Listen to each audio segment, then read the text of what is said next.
Good morning students. पिछली class में हमने नॉन इन्फेक्शियस डिजीज के ये 6 तरीके देखे थे कि इन 6 तरीके से non infectious disease human beings में स्प्रेड करते हैं। ठीक है, कल हमने इनको डिस्कस किया था। डेफिशिएंसी हार्मोन्स या न्यूट्रिएंट्स की कमी की वजह से एलर्जी या किसी पर्सन को एलर्जी हो जाती है किसी फॉरेन एलिमेंट से, जैसे डस्ट वगैरह हो गया। फिर हमने बताया था कि कोई टिश्यू है बॉडी में, वो अगर जरूरत से ज्यादा ग्रोथ करने लगे तो उसकी वजह से कैंसर हो जाता है। मेंटल डिसऑर्डर के बारे में हमने बताया था। तनाव तनाव ग्रसित जो लोग हो जाते हैं, टेंशन लेते हैं ज्यादा।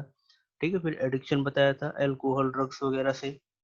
इसके बाद हमने डिस्कस किया था आपको डीजेनरेटिव, यानी अगर बॉडी का कोई ऑर्गन वो सही से काम ना कर पा रहा हो तो उस वजह से भी ये नॉन इन्फेक्शियस डिजीज हो जाती है उसे। तो आई होप कि आपको ये टॉपिक्स सारे क्लियर हो गए होंगे। तो आज हम कुछ डायग्राम्स के थ्रू अपने जो डिजीज कॉजिंग एजेंट्स हैं या माइक्रो ऑर्गेनिजम्स, हम जिन्हें बोले बैक्टीरिया वायरस, उनको जरा डायग्राम के थ्रू समझते हैं। वो डायग्राम देखने में वो कैसे दिखते हैं। ठीक है, तो आप उन सब डायग्राम्स को ड्रॉ भी कर सकते हैं, क्योंकि उनका शेप पता होना चाहिए कि वो किस तरीके से दिखाई देते हैं। So let's start. देखिए, सबसे पहला डायग्राम जो आपको दिख रहा होगा ये है वायरस का। ठीक है, वायरस वायरस हमेशा इस तरीके से दिखता है। एक राउंड कलर का एक बॉडी है, स्फेरिकल शेप की बॉडी है, जिसमें इस तरीके से ये कुछ एरो टाइप जो शेप्स हैं ये आपको दिख रही है इसमें। तो ये वायरस है। कोई भी वायरस हो उसका शेप हमेशा इसी टाइप का होगा। बाकी ये सारे डिजीज हमने आपको कल पहले पिछली क्लासेस में डिस्कस किया है कि influenza, chicken pox, small pox, common cold, dengue fever, it's, ये सारे के सारे किससे होते हैं? वायरस के थ्रू होते हैं। बेसिकली यहाँ पे आपको ये डायग्राम दिखाना था वायरस का। ठीक है, इसके बाद अब देखिए फंगल, जो हमने कल पिछले क्लास में बताया। वॉर्म्स जो होते हैं यूनिसेलुलर या मल्टी सेलुलर ऑर्गेनिजम्स। ठीक है, उनको वो भी एक तरीके से डिजीज कॉजिंग एजेंट है। देखिए वो किस तरीके से दिखते हैं। ये बहुत ही छोटे छोटे स्मॉल पोर्स टाइप में आपको दिख रहा होगा। ये सब इस तरीके से छोटे छोटे स्मॉल पोर्स टाइप के, और इनके नीचे इनकी स्टेम्स होती हैं, जैसे कि कोई भी फ्लावर है या प्लांट है उसी तरीके से इसमें इनको स्टेम्स देखने को मिलेंगी। क्लियर? तो ये वॉर्म्स हैं, जो कि जिन्हें हम फंजाई भी कहते हैं। नेक्स्ट देखिए बैक्टीरिया, ये भी इंपॉर्टेंट ऑर्गेनिज्म है। बैक्टीरिया से होने वाले डिजीज के बारे में हमने आपको पहले बता दिए हैं। कॉलेरा, टाइफाइड, ट्यूबरकुलोसिस, एंथ्रेक्स, ये सब बैक्टीरियल डिजीज हैं। बैक्टीरिया किस तरीके का दिख रहा है? देखिए माइटोकॉन्ड्रिया के शेप में है, जैसे हमारे बॉडी में होता है, बिल्कुल इस तरीके का सिलेंड्रिकल शेप के है। ये सारे के सारे ये बैक्टीरिया हैं। क्लियर? तो अब इन डायग्राम्स को इसी तरीके से ड्रॉ भी करते रहे साथ में, वीडियो को पॉज करके। नेक्स्ट है प्रोटोजोआ। प्रोटोजोआ से होने वाला डिजीज हमने बताया था मलेरिया, काला अजहर, या जिसे काला बुखार भी कहते हैं। तो ये प्रोटोजोआ का पिक्चर आपके सामने है। इस तरीके से देखिए, ये ओवल शेप का है, बिल्कुल है ना, ओवल शेप का है। साथ में इसके हेयर्स होते हैं साइड में, ये सारी चीजें देखिए, ये सब क्या है? ये इसके हेयर्स हैं इसमें। तो ये प्रोटोजोआ है। तो आपको इन सबको आइडेंटिफाई करने आना चाहिए। अगर कोई डायग्राम दे दे तो आप आराम से बता पाएंगे ये बैक्टीरिया है, ये वायरस है, ये प्रोटोजोआ है, या ये फंगस है। तो ये चारों जो इम्पोर्टेंट माइक्रोब्स हैं या इन्फेक्शियस एजेंट है या माइक्रो ऑर्गेनिज्म सब इन्हें बोले, तो इनको आपको आइडेंटिफाई करना आना चाहिए। आगे देखते हैं। ठीक, अब देखिए बच्चों, कुछ जो डिजीज हम ऑलरेडी डिस्कस कर चुके हैं उनके कॉजेज और उनके सिम्टम्स जानने जरूरी हैं कि वो डिजीज जब होती हैं ह्यूमन बींग्स में तो उसके क्या क्या कॉज है और उसके सिम्टम्स क्या है, लक्षण क्या है, कि कैसे मालूम चलता है। ठीक है, तो उन्हीं के बारे में यहाँ पर हमको यहाँ पर पढ़ना है। तो देखिए वन बाय वन कुछ इंपॉर्टेंट डिजीज के बारे में देखते हैं। वैसे डिजीज तो बहुत सारी हैं जो कॉमन या इम्पोर्टेंट, जो आमतौर पर अक्सर देखने को मिलती है। देखिए सबसे पहला है कॉमन कोल्ड, सर्दी जुकाम बुखार खांसी। ये आमतौर पर होता रहता है लोगों को। अब इसका कॉज पूछेगा कि किस वजह से होता है, तो आप क्या बताएंगे? Rhino virus. ये एक वायरस है, क्योंकि वायरल बीमारी है, वायरस की वजह से ही होती है। वायरस में भी उस वायरस का नाम क्या है, तो उसका नाम आप बताएंगे राइनो वायरस। अब इसमें सिम्टम्स क्या है, लक्षण क्या क्या होता है, आप सबको पता है। सोर थ्रॉट, गले में खराश हो जाती है, ठीक है, कफ, खांसी, हेडेक, सर दर्द, ये सारी चीजें कॉमन कोल्ड में देखने को मिलती हैं। ठीक है, नेक्स्ट है चिकन पॉक्स। ठीक है, ये भी आप लोगों ने देखा होगा, ये भी बहुत कॉमन है, ये भी वायरल है, वायरस की वजह से होने वाला है। अब इसके सिम्टम्स में क्या है, रैशेस, यानी स्किन पे आपने देखा होगा चकते टाइप में पड़ जाते हैं, हल्के हल्के छोटे छोटे दाने टाइप में दिखाई देते हैं। ठीक है, बुखार है, फीवर, ईक्स है, दर्द है बॉडी में, शरीर में दर्द जो है वो उत्पन्न होता है इसमें। अनइजीनेस, यानी कि जो है, अनइजीनेस का क्या मतलब है कि घबराहट होने लगती है उस पर्सन को, बुखार ज्यादा तेज होने की वजह से। ठीक है, नेक्स्ट है मीजल्स। मीजल्स जिसे खसरा भी बोला जाता है हिंदी में, तो ये भी एक तरह का वायरल डिजीज है। इसके सिम्टम्स में क्या है, रेड एंड वाटरी आई, यानी जो आंखें हैं वो लाल लाल हो जाएंगी और बिल्कुल वाटर यानी पानी जैसा भरा होगा उनमें। ठीक है, पिंक रैशेस, इसमें जो रैशेस पड़ेंगे वो पिंक कलर के होंगे। इचिंग और बर्निंग ऑफ रैशेस, जो भी और जो रैशेस पड़ेंगे उनमें खुजली, इचिंग यानी खुजली और जलन होगा। ठीक है, तो ये खसरा है, ये भी आमतौर पर छोटे बच्चों में ज्यादा देखने को मिलता है।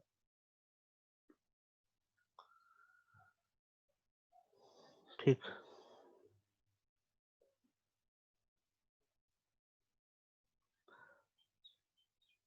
नेक्स्ट है टाइफाइड। अब देखिए, ये बैक्टीरिया से होने वाली बीमारी है।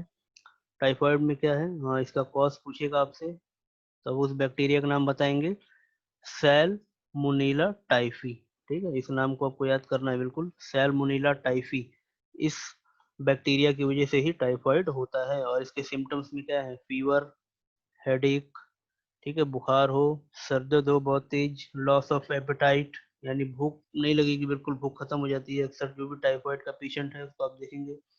ठीक है, स्किन रैश, इसमें भी स्किन के ऊपर रैशेस पड़ेंगे। ठीक है, ईदर कॉन्स्टिपेशन और डायरिया, डायरिया भी एक्सट्रीम कंडीशन में हो जाता है टाइफाइड में। ठीक, नेक्स्ट ट्यूबरक्लोसिस। ट्यूबरक्लोसिस में इस वैक्सीन वैक्सीन के बारे में हमने बताया था कि इससे इसको सही किया जा सकता है। हाँ, कॉज में आपको याद रखना है कि कौन से बैक्टीरिया से होता है, माइको बैक्टीरियम ट्यूबरक्लोसिस, ये इसके बैक्टीरिया का नाम है जिससे ट्यूबरक्लोसिस होता है, माइकोबैक्टीरियम ट्यूबरक्लोसिस। ठीक है, तो लर्न भी करते रहें साथ साथ में, क्योंकि नाम टेक्निकल नेम्स हैं ये सब, भूल जाएगा तो लिख के इनको लर्न भी करते रहें साथ में। सिम्टम्स में क्या है, देखिए, नाइट स्वेट, यानी रात में पसीने होते हैं, फटीग, पूरी बॉडी में जहाँ भी जॉइंट्स हैं, बोन के जॉइंट्स, वहाँ पर दर्द, इसमें पेन क्रिएट होता है। वेट लॉस होने लगेगा, वजन घटता जाएगा इस पेशेंट का, टीबी वाले पेशेंट का। ठीक, नेक्स्ट है मलेरिया। अब ये मलेरिया जो है, ये किस एजेंट की वजह से होता है, तो ये प्रोटोजोआ की वजह से होता है। ऊपर वाले दोनों बैक्टीरिया थे, मलेरिया प्रोटोजोआ की वजह से। कॉज, ये बहुत ही कॉमन है, आप पहले भी पढ़ चुके होंगे, फीमेल एनाफिलिस मॉस्किटो, ये इस तरह का मच्छर है जो फीमेल एनाफिलिस है, यही इस बीमारी को फैलाता है। सिम्टम्स में देखिए, फीवर एट इंटरनल, अंदरूनी बुखार होगा, अंदर से बुखार होगा, वीकनेस, कमजोरी हो जाएगी उस पेशेंट को। ठीक है, नेक्स्ट कैंसर। कैंसर के बारे में ऑलरेडी डिस्कस कर चुके हैं। ठीक है, इसका कॉज क्या है, किस वजह से होता है, कोई भी सेल है या बॉडी हमारी टिश्यू में जब वो एबनॉर्मल यानी असामान्य तरीके से और अनकंट्रोल्ड, यानी जिस पर कोई कंट्रोल ना हो, इस तरीके का ग्रोथ हो कि वो असामान्य हो और कंट्रोल के बाहर हो, तब वो कैंसर वो क्रिएट करता है। रिस्क फैक्टर, किन किन वजहों से ये ज़्यादा हो सकता है, तो देखिए, टोबैको, तंबाकू का सेवन जो लोग करते हैं, अल्कोहल, अल्कोहल शराब का जो सेवन करते हैं, हाई फैट डाइट, ऐसे खाने खाते हैं जिनमें फैट की मात्रा बहुत ज़्यादा होती है, स्मोकिंग, जो लोग स्मोकिंग यानी सिगरेट वगैरह पीते हैं। Next, hypertension. हाइपरटेंशन, देखिए, ये किस किस वजह से हो सकता है, ब्लड प्रेशर लेवल, यानी बॉडी में जो एक बीपी होता है, ब्लड प्रेशर होता है, अगर वो लेवल उसका ज़्यादा बढ़ जाए, ठीक है, तो इससे भी लोगों को पसीने चक्कर आते हैं। स्ट्रेस, टेंशन, वो ज़्यादा तनाव हो, ज़्यादा टेंशन लेता हो किसी चीज़ को लेके, उससे भी प्रॉब्लम हो जाती है। सॉल्ट इंटेक, ज़्यादा नमक लेता हो। फैट इंटेक लार्ज, यानी ज़्यादा फैटी चीज़ें भी खाता हो, ज़्यादा फैट लेता हो, तो ये हाइपरटेंशन को क्रिएट कर सकते हैं। क्लियर? ठीक है, अब ये देखिए, ये जो डायग्राम है, एक तरीके का लीशमानिया, ये प्रोटोजोआ है, प्रोटोजोआ का नाम है लीशमानिया, जो कि काला अजहर कॉज करता है, यानी काला अजहर, काला बुखार जिस प्रोटोजोआ से होता है, ये उसका डायग्राम है। देखिए आप यहाँ पे देख पा रहे हैं इसको। इसके बारे में कुछ डिटेल्स यहाँ पे दी हुई है, आप चाहे तो इसको कॉपी में नोट कर पाएंगे। इसके शेप के बारे में बताया गया है कि ये जो लीशमानिया है, ये ओवल शेप का होता है ना, ऊपर आपको दिख रहा है, ये ओवल शेप का है। ठीक है, and each has one long wipe like structure, ये देखिए लॉन्ग वाइप लाइक स्ट्रक्चर है इसमें। ठीक है, इसके बारे में फिर और डिटेल बताई गई है कि ये क्या करता है। वन ऑर्गेनिज्म इज डिवाइडिंग, ये ऑर्गेनिज्म डिवाइड होता है, यानी आपस में सेल डिवीजन का प्रोसेस इनमें होता है, या डिवाइड होगा। डिवाइड होने के बाद the immune system has gripped on the two wipes of dividing organism, यानी जिस पर्सन की भी बॉडी में एंटर करेगा, उसके इम्यून सिस्टम को ये खराब कर देगा, यानी रोग प्रतिरोधक क्षमता जो होती है, बीमारियों से लड़ने की क्षमता, ये उसको खत्म कर देता है, जिस वजह से ये काला अजहर नामक बीमारी होती है। ठीक है, अब ये देखिए जो पिक्चर आपके सामने है, ये पिक्चर है स्टैफीलोकी। ठीक है, ये एक तरीके का बैक्टीरिया है, ये आपको दिख रहा है ना, राउंड शेप के गोल गोल, ये सारे के सारे, इनका नाम क्या है, स्टैफीलोकी। ये एक बैक्टीरिया है विच कैन कॉज ईक, इसको एक पढ़ा जाता है, एन इसमें साइलेंट है। एक क्या होता है, जिस किसी को मालूम है? मुहासे। ठीक, जो मुहासे हो जाते हैं, अक्सर आप देखेंगे चेहरों पर छोटे छोटे हल्के हल्के दाने टाइप में हो जाते हैं, तो ये इसी बैक्टीरिया की वजह से होते हैं। नेक्स्ट है, नेक्स्ट पिक्चर आपको देख पा रहे हैं कि ये एक राउंड वॉर्म है। हमने बताया था स्टार्टिंग की क्लासेस में कि जो हमारे इंटेस्टाइन को अफेक्ट करते हैं, या इंटेस्टाइन में हमारे पाए जाने वाले जो वॉर्म्स हैं, ठीक है, ये वो है डायग्राम, देखिए किस तरीके का राउंड शेप में है। और इसका जो टेक्निकल नेम है साइंस में, राउंड वॉर्म तो इसका एक जनरल नेम है, और टेक्निकल नेम इसका एस्केरिस लुम्ब्रिकॉइडिस, ये इस वर्म का नाम है जो हमारे इंटेस्टाइन में पाया जाता है, स्मॉल इंटेस्टाइन में। ठीक है, एस्केरिस लुम्ब्रिकॉइडिस, ये नाम आप याद रखेंगे। इन नाम्स को आप अंडरलाइन करके हाईलाइट कर लें जरा, ताकि वो याद करें, जब आप पढ़ने बैठे तो आप इनको थोड़ा सा ज्यादा फोकस करें।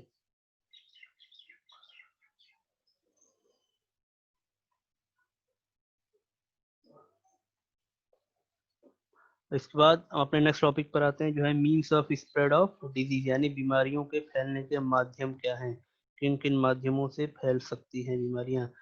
ठीक है, तो आइए देखते हैं इसमें क्या क्या है। पहला, three common ways germs are spread, जो भी जर्म्स है, बीमारियां हैं, वो तीन कॉमन तरीके से स्प्रेड यानी कि फैल सकती हैं। वो तरीके, तीन तरीके क्या क्या हैं, देखिए, नोज, माउथ और eyes to hands to the other, यानी कि नोज नाक से, मुंह से, या तो आंखों से एक पर्सन से दूसरे पर्सन में ट्रांसफर हो सकती है। देखिए बच्चों, ये जो हमारी कैटेगरी है, इस कैटेगरी में हम अभी ये पढ़ेंगे कि जो डिजीज है वो ट्रांसफर हो रही हैं किसी एक मीडियम के थ्रू, यानी माध्यम के थ्रू।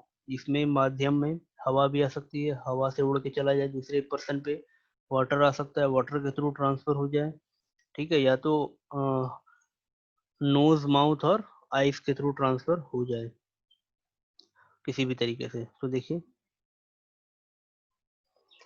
यहाँ पर लिखा हुआ है, germs can spread to the hand by sneezing, coughing और rubbing the eyes and then can transfer to other family members और फ्रेंड, यानी जो भी जर्म्स हैं, जब किसी को कोई छींकता है ना, स्नीज करता है या खांसता है, या अपनी, अगर उसका आई इन्फेक्शन है तो अपनी आंखों को टच करेगा। ठीक है, तो उन्हीं हाथों से, तो अगर वो किसी और अदर पर्सन को टच कर ले, हैंडशेक कर ले उससे, ठीक है, तो वो क्या होगा कि जो भी उसको जर्म्स हैं, वो सारे के सारे जर्म्स उस सेकंड पर्सन में ट्रांसफर हो जाएंगे। यहाँ पे देखिए डायग्राम भी आपको इसीलिए समझाने के लिए बनाया गया है कि यहाँ पर एक ये पर्सन है जो कि स्नीज कर रहा है, छींक रहा है, मान लो, जब इसने छींका तो इसके माउथ से, ठीक है, माउथ से जो भी ड्रॉपलेट्स निकले, जो भी बूंदे निकली, ठीक है, उसके वाटर के मुंह के अंदर जो इसके माउथ के अंदर लिक्विड है, जर्म्स के फॉर्म में जो लिक्विड है वो बाहर आया, तो इतने पोर्शन में क्या होगा, ये पूरा फैल गया।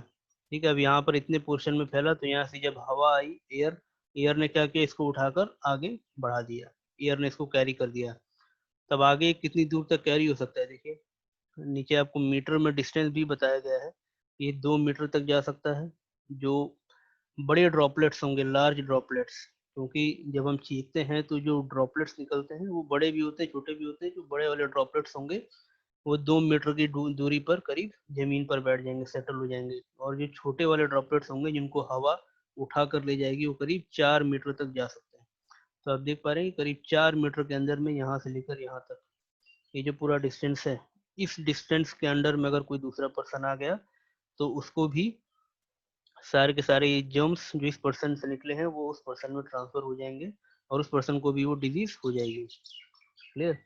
तो इसको बचने का इसका क्या उपाय है? Simply washing your hands can help prevent such illness as the common cold और आई इन्फेक्शन। सिंपली बचने का तरीका है कि जब भी हम हाथ से रब कर रहे हैं अपने माउथ को या आईज को या नोज को, खांसे या छींके, तो अपने हाथों को धो लें।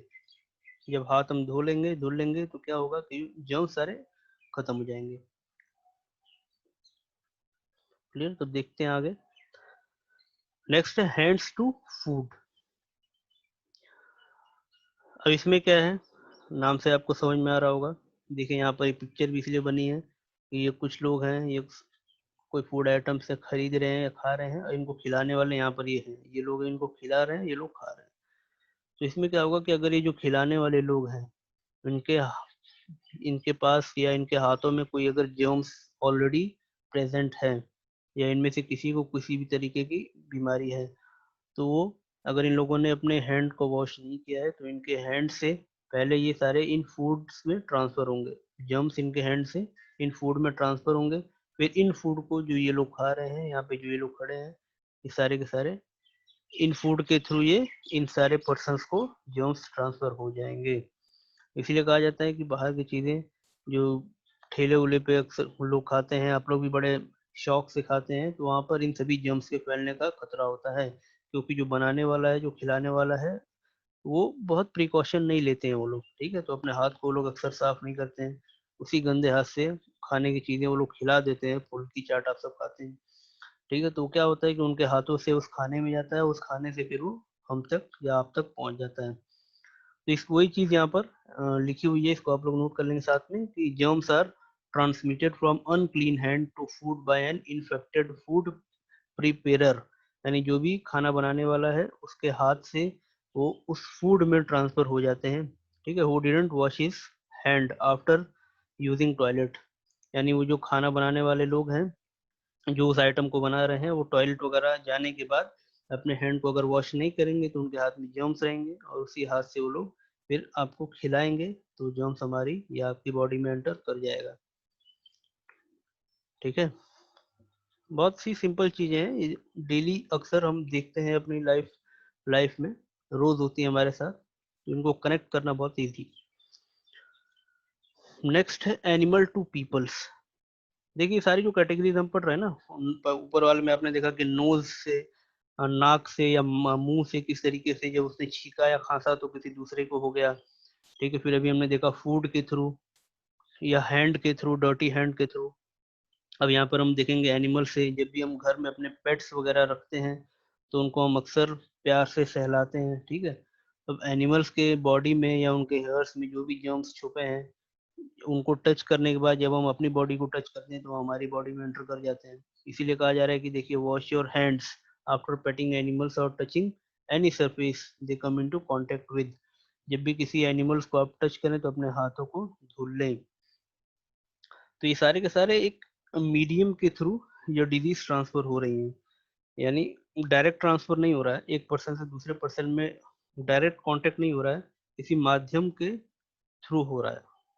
जैसे एयर था या फूड था, अब यहाँ पर एनिमल्स हैं, तब ये एक पर्सन से दूसरे पर्सन में ट्रांसफर हो रहा है। अब देखिए, अब नेक्स्ट टॉपिक है डायरेक्ट ट्रांसमिशन। ठीक है, डायरेक्ट ट्रांसमिशन का क्या मतलब होगा? पहले वाले में था कि इनडायरेक्ट ट्रांसमिशन हो रहा था किसी मीडियम से, एयर से, वाटर से, फूड से, एनिमल से। अब यहाँ पर डायरेक्ट कोई भी मीडियम नहीं आएगा, लिखा हुआ refer to the transfer of an infectious agent, यानी इन्फेक्शियस एजेंट का मतलब उस बीमारी को, उस माइक्रो ऑर्गेनिज्म को कह रहा है जो माइक्रो ऑर्गेनिज्म डिजीज को फैलाएगा। यानी वो इन्फेक्शियस एजेंट ट्रांसफर होगा फ्रॉम एन इन्फेक्टेड होस्ट, यानी जो होस्ट है जिसके पास तो अभी वो डिजीज प्रेजेंट है, टू अ न्यू होस्ट, यानी किसी नए पर्सन को जिसके पास वो डिजीज अभी नहीं है। ठीक है, without the need of intermediate such as food, water और अदर एनिमल्स, यानी कि बिना किसी एयर के, बिना किसी फूड के, बिना किसी वाटर के, किसी इन्फेक्टेड होस्ट से किसी नए होस्ट को, यानी इन्फेक्टेड पर्सन से किसी नए पर्सन में जो है माइक्रो ऑर्गेनिजम्स ट्रांसफर हो जाते हैं, तो उसी को हम कहते हैं डायरेक्ट मोड ऑफ ट्रांसमिशन। यानी कि किसी भी मीडियम का सहारा नहीं लिया गया, डायरेक्ट एक पर्सन से दूसरे पर्सन में ट्रांसफर हो गया। तो अब ये किन किन वजहों से हो सकता है, डायग्राम भी आप देख पा रहे हैं। देखिए, हैंडशेक, मान लो कि इस पर्सन को के पास कोई जर्म्स ऑलरेडी मौजूद हैं, इसने हैंडशेक किया इससे, तो ये सारे के सारे इसके हाथों में ट्रांसफर हो गए। क्या क्या हो सकता है, देखिए, टचिंग है, टच करने से, सेक्सुअल इंटरकोर्स है, मेल फीमेल सेक्सुअल इंटरकोर्स के टाइम पर भी अगर मेल या फीमेल में किसी भी तरीके का कोई जर्म्स है तो उसके पार्टनर को ट्रांसफर हो जाएगा। बाइटिंग, कहीं से कट गया या किसी एनिमल्स ने काट लिया उसे, जैसे कुत्ते ने या किसी मंकी ने, बंदर ने, ये इस तरीके का है। डायरेक्ट प्रोजेक्शन ऑफ ड्रॉपलेट, ठीक है, ड्रॉपलेट अगर डायरेक्ट ही किसी दूसरे पर्सन पे पड़ जाए, किसी ने छीका, छीकने के बाद वो एयर में ना जाके डायरेक्ट सामने वाले के ऊपर आ गया, तो उससे हो जाएगा। अक्रॉस द प्लेसेंटा, ठीक है, ये बॉडी के अंदर है, फीमेल की बॉडी के अंदर है प्लेसेंटा, जो ओवरी के अंदर, जो ओवरी का एक पार्ट है, यहाँ से भी ट्रांसफर होता है। तो ये डायरेक्ट मोड ऑफ ट्रांसमिशन है, इनमें किसी मीडियम की जरूरत नहीं पड़ती है। इसी का डेफिनेशन लिखी हुई है जो ऊपर हमने तीन तरीके देखे थे। इनडायरेक्ट ट्रांसमिशन किसे कहते हैं, when infectious agent are transmitted to new host, जब इन्फेक्शियस एजेंट यानी कि माइक्रो ऑर्गेनिज्म किसी नए पर्सन को ट्रांसफर हो जाते हैं थ्रू इंटरमीडिएट, माध्यमों के द्वारा, such as air, food, water, air, food और वाटर, या ऑब्जेक्ट और सब्सटेंस इन द एनवायरनमेंट और अदर एनिमल्स। ठीक है, तो एयर, फूड, वाटर, ऑब्जेक्ट या एनिमल्स के थ्रू एक पर्सन से दूसरे पर्सन में ट्रांसफर हो जाना, इसी को हम कहते हैं indirect mode of transmission. Clear है?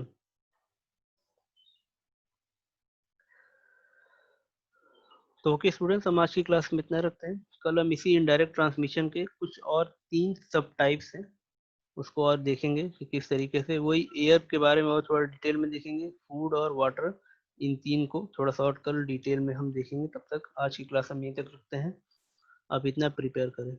Okay, thank you.